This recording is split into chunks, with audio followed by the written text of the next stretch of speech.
Today we are going to revise the first chapter, Material in our surrounding, through the NCERT question answer. Which of the following are matters? Here, love, small, hate, elements. What is the matter? In this chapter, we have learned what is the matter. Everything around us which occupies space and having volume is called matter. Matter क्या होता है? हमारे आसपास जो भी दिखता है जिसमें वॉल्यूम होता है, वॉल्यूम मतलब उसका कोई शेप होता है जो स्पेस कवर करता है, और जिसमें मास होती है, मास डेंसिटी होती है, उसको हम क्या कहते हैं? मैटर. जिसको हम फील कर टच कर सकते हैं उसको हम क्या कहते हैं? मैटर. अब यहाँ पे इस चैप्टर में हम लोग मैटर की प्रॉपर्टी पढ़ चुके हैं. कैरेक्टरिस्टिक्स मैटर क्या होती है? The particle of matter are very very small. Matter के सभी पार्टिकल बहुत स्मॉल पार्टिकल से बने होते हैं, बहुत छोटे छोटे होते हैं. जो बेसिक बिल्डिंग ब्लॉक्स होता है ऑल मैटर को क्या होता है? बहुत स्मॉल होता है. उसी स्मॉल पार्टिकल से मैटर बना होता है. कोई भी मैटर छोटे छोटे पार्टिकल से बना होता है. नेक्स्ट क्या है? The matter of the particle of matter having space between them. Matter के पार्टिकल बीच में क्या होता है? स्पेस होता है. ये हम लोग एक्टिविटी के थ्रू समझ चुके हैं, और बहुत सारी एक्टिविटी है. मैटर के पार्टिकल क्या होते हैं? वेरी वेरी स्मॉल होते हैं. जैसे ये कोई सॉलिड का, ये कोई सॉलिड है. इस सॉलिड में ये सॉलिड कैसे बना होगा? छोटे छोटे पार्टिकल से मिलकर बना होगा, और यही सभी पार्टिकल एक साथ ज्वाइन होकर एक साथ एक दूसरे के थ्रू फोर्स ऑफ अट्रैक्शन के थ्रू ये क्या होते हैं? एक शेप बनाते हैं, और वो शेप क्या हो जाता है? मैटर हो जाता है. तो सभी मैटर क्या होते हैं? छोटे छोटे स्मॉल पार्टिकल से मिलकर बने होते हैं. Small particles.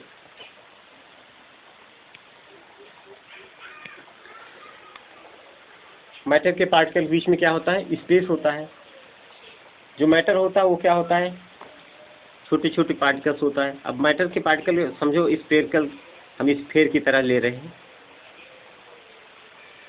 ये स्फेयर होते हैं. इन स्फेयर को अगर हम पास पास रखते हैं इस तरह से, कितना भी पास पास रखेंगे तो इनके बीच में कुछ न कुछ स्पेस जो है क्रिएट हो जाएगा. यहाँ पे कुछ न कुछ क्या होगा? स्पेस क्रिएट हो जाएगा. जैसे हम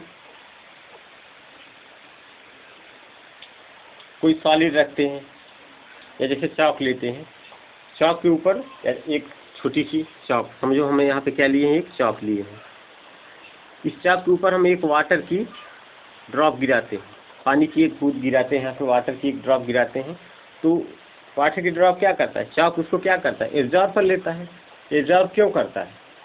एब्जॉर्ब तभी करेगा जब उसके पार्टिकल के बीच में स्पेस होगा, और उसी स्पेस के बीच में वाटर क्या होगा? जाके सेट हो जाएगा, बैठ जाएगा वहाँ पे. इसी तरह से हम लोग जब वाटर में शुगर डिजॉल्व करते हैं, वाटर में शुगर डिजॉल्व करते हैं, शुगर क्या होता है? वाटर में मिक्स हो जाता है, तो दिखता नहीं है. वो कहाँ चला जाता है? वाटर के पार्टिकल के बीच में जो स्पेस होता है उसमें जाके सेट हो जाता है. नेक्स्ट प्रॉपर्टी क्या है? The particles of matter are constantly moving.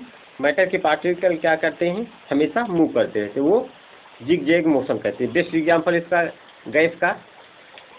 Water के जो लिक्विड होता है उसके भी पार्टिकल मूव करते हैं, लेकिन जो सॉलिड होता है उसके पार्टिकल उतने फ्री नहीं होते. वो अपने ही पोजीशन क्या करते हैं? वाइब्रेशन. जैसे ये सॉलिड है, ये सॉलिड के एटम है, तो क्या करेंगे? अपने ही प्लेस को क्या करते हैं? इधर उधर स्प्रिंग की तरह वाइब्रेट. जैसे हम स्प्रिंग को पुश करके छोड़ दें तो वाइब्रेट करती है, उस तरह से यहाँ वाइब्रेशन होता है. लेकिन जो गैसियस पार्टिकल होते हैं वो क्या करते हैं? इधर उधर हर डायरेक्शन में मूव करते रहते हैं. काइनेटिक एनर्जी ज़्यादा होती है. नेक्स्ट क्या है? Particle of matter attract one another. एक दूसरे को क्या करते हैं? अट्रैक्ट करते हैं. इसीलिए हम गैस को क्या करते हैं? लिक्विफाई करते हैं. गैसों को जब हम कंप्रेस करते हैं तो कंप्रेस करने से उनके मॉलिक्यूल जब पास पास आते हैं तो क्या हो जाते हैं? एक दूसरे को अट्रैक्ट करते हैं और लिक्विड स्टेट में चेंज हो जाते हैं. और फोर्स ऑफ अट्रैक्शन की वजह से ही जो सॉलिड होते हैं, जो मेटल्स होते हैं, वुड होता है, ये सब क्या होते हैं? हार्ड होते हैं. उनका एक फिक्स शेप होता है. फिक्स शेप किस लिए होता है? क्योंकि उनके बीच में फोर्स ऑफ अट्रैक्शन ज़्यादा होता है, मॉलिक्यूल आपस में एक दूसरे से बंधे होते हैं और उनका फेस इसीलिए, उनका शेप इसीलिए फिक्स हो जाता है।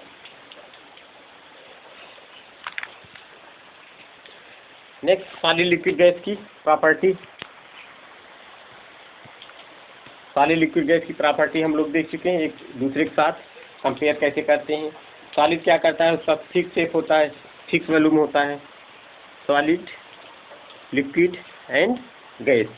सॉलिड का शेप फिक्स होता है, शेप फिक्स होता है और वॉल्यूम फिक्स होता है। लिक्विड का वॉल्यूम तो फिक्स होता है लेकिन शेप फिक्स नहीं होता है, जिस कंटेनर में रखते हैं उसी के शेप का हो जाता है। गैस का ना तो फिक्स शेप होता है ना तो वॉल्यूम फिक्स होता है। Next, solid can not be compressed much. जो सॉलिड होता है उनको हम ज़्यादा कंप्रेस नहीं कर सकते हैं। लिक्विड को भी नहीं कंप्रेस कर सकते हैं, लेकिन गैस को हम क्या कर सकते हैं? कंप्रेस कर सकते हैं। सॉलिड है high density, they are heavy. Solid पास होते हैं, मॉलिक्यूल पास होते हैं। एक गिवन स्पेस में, एक गिवन वॉल्यूम में उसके बहुत सारे मॉलिक्यूल होते हैं, जिसकी वजह से उसकी डेंसिटी क्या हो जाती है? ज़्यादा हो जाती है। हम लोग डेंसिटी भी पढ़ चुके हैं। डेंसिटी क्या होता है? Density equal to mass upon volume. Solid की डेंसिटी क्या होती है? ज़्यादा होती है, लेकिन लिक्विड की डेंसिटी सॉलिड से कम होती है और गैस की डेंसिटी बहुत कम होती है। लिक्विड और सॉलिड की अपेक्षा ये क्या होता है? लाइटर होता है। डेंसिटी क्या होती है? मास अपॉन वॉल्यूम। अगर वॉल्यूम हम फिक्स कर दें, समझो ये पूरा एक सेट ले लिया हमने, ये एक वॉल्यूम हो गया।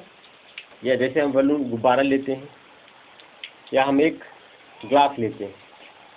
अब ग्लास में एक बार हम क्या करते हैं? एयर फिल करते हैं, उसका वेट लेते हैं। और उसी ग्लास में एक बार हम वाटर फिल करते हैं, उसका वेट लेते हैं। और उसी ग्लास में एक बार हम कोई आयरन का पीस, छोटा छोटा पीस रख दें, सबका वेट करेंगे तो आयरन का जो पीस होगा उसका वेट ज़्यादा आएगा। क्यों आएगा? क्योंकि इसकी डेंसिटी ज़्यादा है। तो एक गिवन वॉल्यूम में अगर नंबर ऑफ मॉलिक्यूल ज़्यादा है जिस मैटर की, उसकी डेंसिटी भी क्या होगी? ज़्यादा होगी। एक गिवन फिक्स शेप में जिस मैटर का मास ज़्यादा होगा उसकी डेंसिटी भी ज़्यादा होगी। अगर वॉल्यूम को हम यहाँ पे कांस्टेंट कर दें तो जिसका मास ज़्यादा होगा उसकी डेंसिटी ज़्यादा होगी। एक फिक्स शेप मतलब एक फिक्स शेप है जो चेंज नहीं हो रहा है, उसी में जिस मैटर का मास ज़्यादा होगा, जैसे हम एक गिलास वाटर लेते हैं, एक गिलास हनी लेते हैं। अब दोनों का वॉल्यूम तो फिक्स है, लेकिन हनी का वेट ज़्यादा होगा, उसका मास ज़्यादा होगा, इसका मतलब हनी की डेंसिटी ज़्यादा है। ओके, नेक्स्ट क्या है? Solid do not fill their container completely and liquid also do not fill their container completely. Solid और लिक्विड अपने कंटेनर को कम्प्लीटली फिल नहीं कर पाते हैं, क्योंकि वो फिक्स होते हैं, वो ज़्यादा मूव नहीं कर पाते। लेकिन जो गैस होता है वो अपने कंटेनर को पूरी तरह फिल करता है, चारों डायरेक्शन में वो वॉल की तरफ मूव करते रहते हैं, भर देते हैं। जैसे बलून होता है, अभी किसी बलून में अगर हम कोई सॉलिड सब्सटेंस रखते हैं जो रबर का बलून होता है, तो उस शेप में नहीं आ पाएगा। वो जहाँ तक सॉलिड रहेगा वहाँ तक उसका शेप बढ़ेगा, बाकी उसका शेप उस तरह से नहीं आएगा। लेकिन अगर उसी बलून में हम एयर फिल करते हैं तो एयर पूरी तरह से बलून को कवर कर लेती है। नेक्स्ट क्या है? Solid do not flow, liquid generally flow and gases also flow easily. Liquid rigid होता है, हार्ड होता है, वो फ्लो नहीं करता है, उसके मॉलिक्यूल के बीच में फ्लो की प्रॉपर्टी नहीं होती है। लेकिन जो लिक्विड और गैस होते हैं वो क्या करते हैं? फ्लो करते हैं। इसीलिए इन दोनों को कंबाइनली क्या कहा जाता है? फ्लूइड कहा जाता है। गैस और लिक्विड को क्या कहा जाता है? फ्लूइड कहा जाता है। और सॉलिड क्या होता है? वो तो हार्ड होता है, उसके मॉलिक्यूल फ्लो नहीं करते हैं। नेक्स्ट हम देखते हैं कुछ क्वेश्चन यहाँ पे। Convert the following temperature to Celsius scale. हम लोग फ़ारेनहाइट, सेल्सियस, केल्विन सभी स्केल देखे थे, उनका कंपैरिजन देखे थे। तो यहाँ पे एनसीईआरटी में सिंपली सेल्सियस और केल्विन का कन्वर्जन दिया गया है। How to convert the Kelvin into Celsius. यहाँ पे केल्विन टेम्परेचर दिया, उसको सेल्सियस में चेंज करना है। तो टेम्परेचर को केल्विन में चेंज करने के लिए सेल्सियस के टेम्परेचर में हम 273 क्या करते हैं, ऐड करते हैं। Temperature in Celsius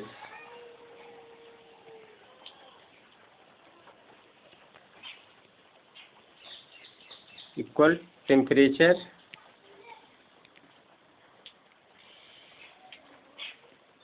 in kelvin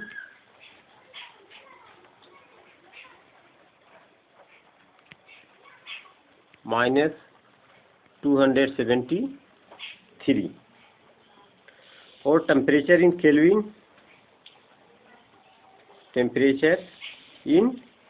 kelvin equal to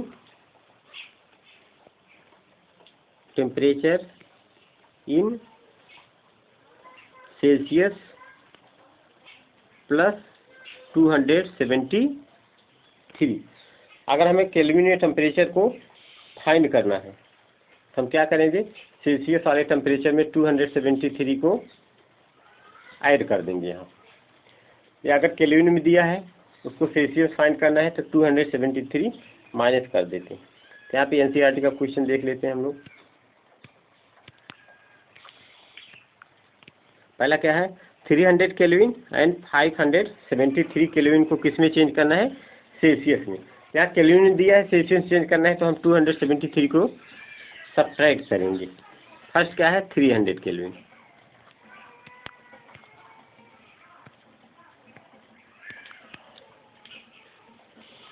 first example क्या है, first question 300 Kelvin. We want to change 300 Kelvin in Celsius. तो क्या हो जाएगा, सेल्सियस में 300 माइनस 273। यहाँ पे 273 क्या करेंगे, सब्ट्रैक्ट करेंगे। कितना आएगा, 7,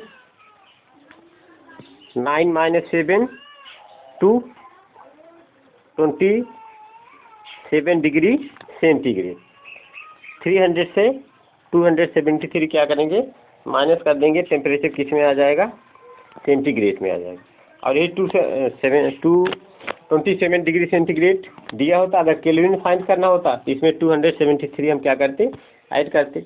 इसी तरह दूसरा वाला जो एग्जांपल है, बी पार्ट 573 केल्विन, इसको किस में चेंज करना है, डिग्री सेंटीग्रेड में।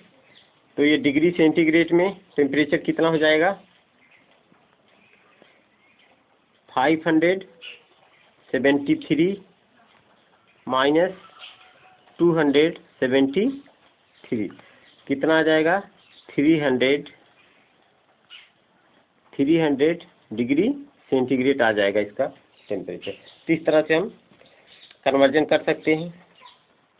नेक्स्ट क्वेश्चन क्या है, बहुत इजी क्वेश्चन है। What is the physical state of water at 250 degree centigrade and 100 degree centigrade.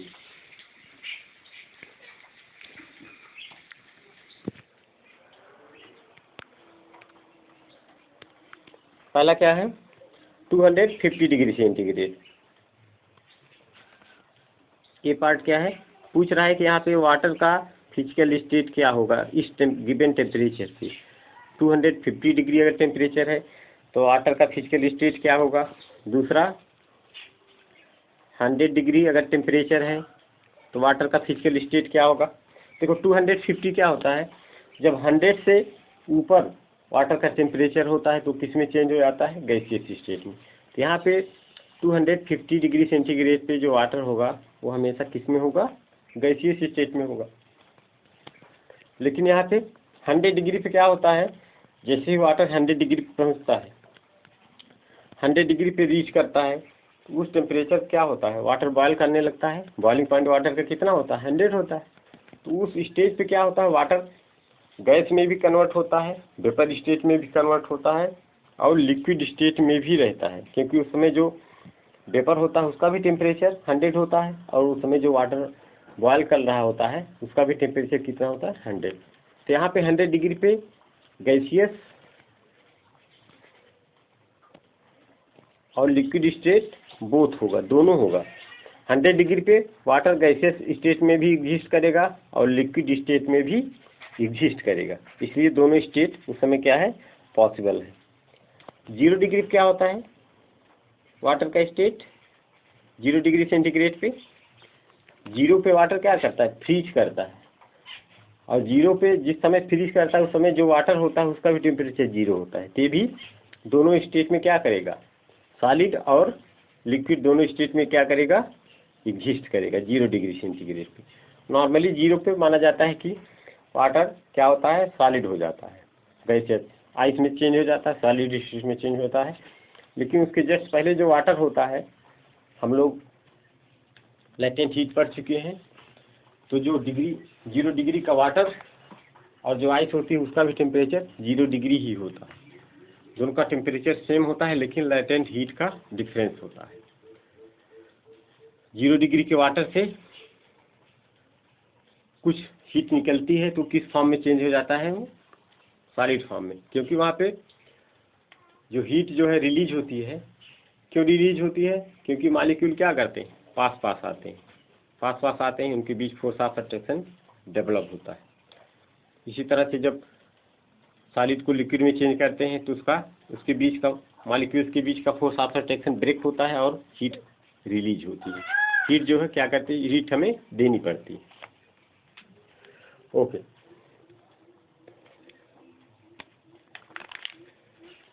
Next question.